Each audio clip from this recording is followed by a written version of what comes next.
who would be joining us from Brisbane. Welcome to the show, Duncan. Great to have you today. Thanks for being. That's great. Duncan, yes, today's topic is damage for delays in construction contracts, and our viewers are very curious to know about, the different issues. So let's get into it. But before that, if you are checking it from different social medias, including Facebook, Instagram, or through LinkedIn, yeah, feel free to give us a thumbs up, comments, or share this post so it reaches out to a wider community.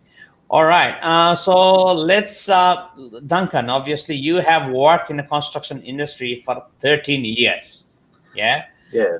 So, obviously starting with being, working as a carpenter and then supervisor and residential, both in commercial as well as in defense projects. So I'm sure you would have a full scope of the construction industry. There is no doubt on it here.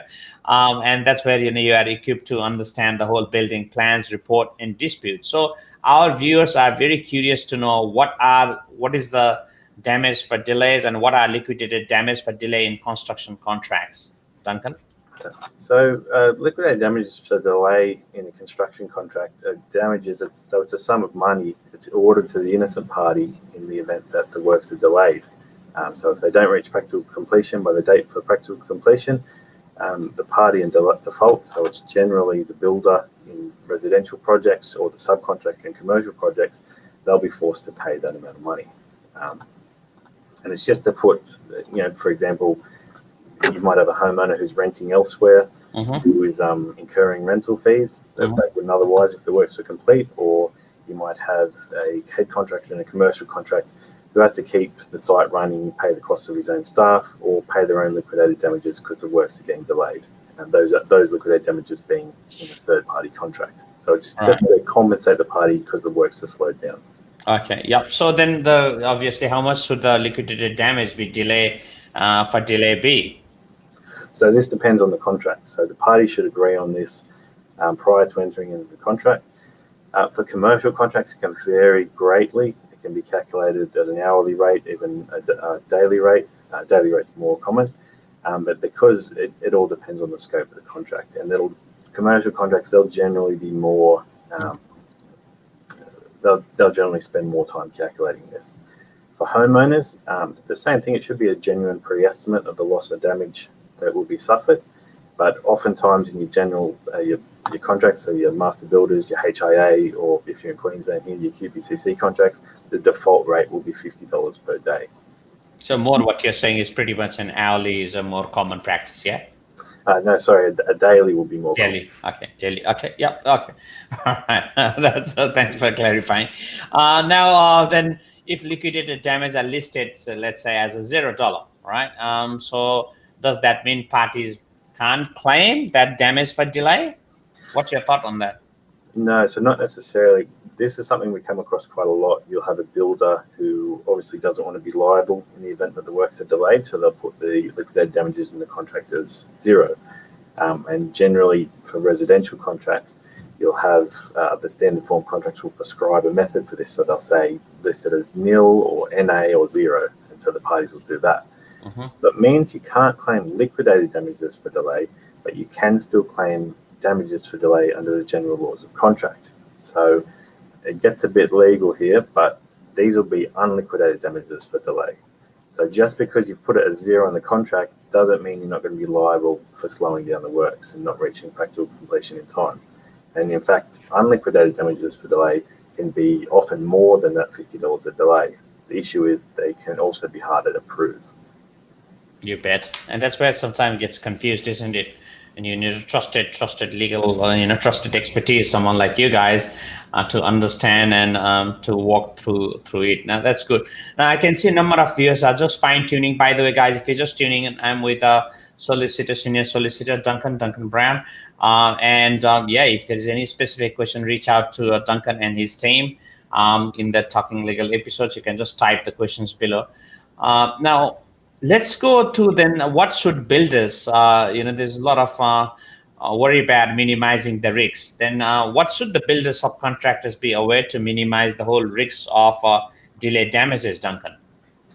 Well, I think for both builders, subcontractors, and on the other side, homeowners and head contractors, firstly, you need to be aware of what liquidated damages are before entering into the contract. But this is more common for residential contracts. They'll just sign the contract and it'll be the $50 a day. So just be aware of that amount. Be aware that if you are a builder or a subcontractor and you are late, you are going to have to pay that amount, or likely going to have to pay that amount. And just because you list it as zero, as I said before, a lot of builders will put it as zero because they don't want to be liable. It doesn't mean that the owner can't come after you because you haven't reached practical completion in time. So I think a good step, those are obviously the steps to be aware of prior to entering into the contract.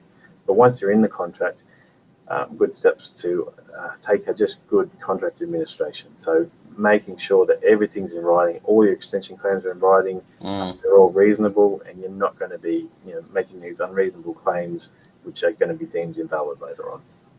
Everything what we're hearing is write everything. So Exactly. there's no unreasonable. No, that makes perfect sense, mate. Then just conscious with the time, obviously. Then just the last thought: what should principal contractors or homeowners be aware of to help ensure that they are adequately compensated if practical completion is delayed? Well, this is on the other side of the coin. I think the same thing before entering the contract. Spend the time, as I said, a lot of the time homeowners and builders don't do this in residential contracts. Spend the time calculating what your losses and damages are likely going to be. So if you overestimate, you put in a much greater amount than your actual losses, it's likely that that's going to be unenforceable. You're not going to be able to claim it.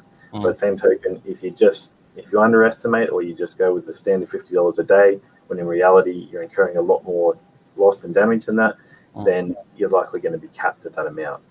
I think obviously that's pre-contract. During the contract, just be mindful on the other side of the table from extension claims that they're not always going to be valid. A lot of the time, a builder might put in, I've seen negative variations that won't extend the time taken, but the builder has nevertheless put in a substantial extension request.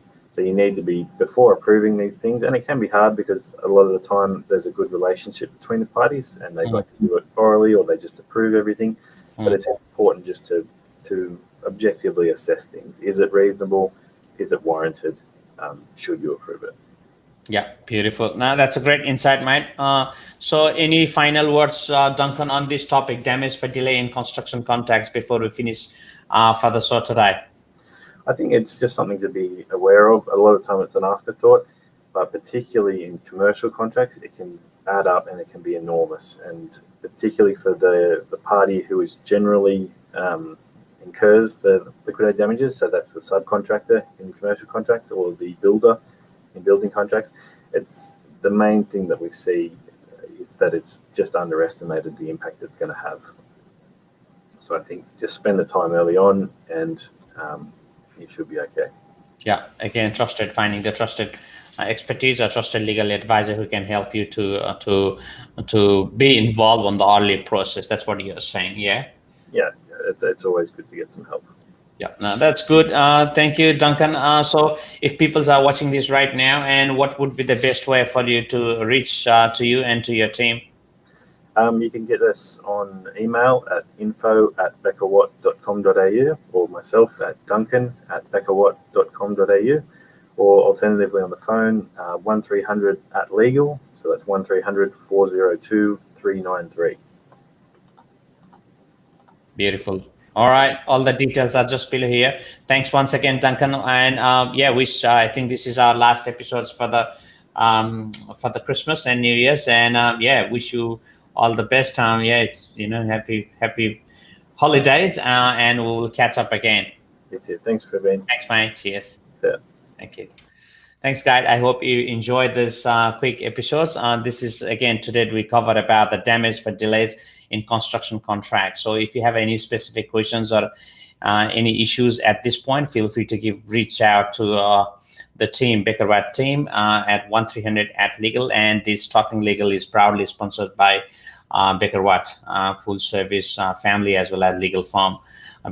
So on that note, wish you all the best, and we'll see you in the in the January, and happy holidays, and wish you the best. All right, bye for now. Thanks for watching.